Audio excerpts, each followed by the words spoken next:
দেখেন আপনারা কি বলে। আমার মা মারা গেল, আমার মার জানাজায় অংশগ্রহণ করতে পারি না, মায়ের কাছে থাকতে হবে।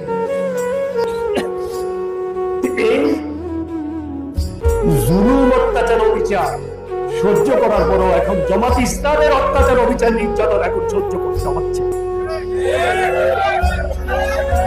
জামাত ইসলামের যে কেন্দ্রিতে এই বিরোধিতা করে, যাকে আল্লাহ পাক আমাদেরকে যে 22 চেয়ারম্যান বানিয়েছিল, সে আমার বিরুদ্ধে মামলা করেছে। আপনাদের কাছে আজকে বিচার দিয়ে গেলাম, এই গুণাগান্ডা পীর সাহেবের দরবারে এর বিচার দিয়ে গেলাম। আল্লাহ যেন এর বিচার। মুরাদনগরের বীর বিচারা করে তারা জেলখানায় গেছে, মামলা খাইছে, অনেক অত্যাচারের শিকার হয়েছে।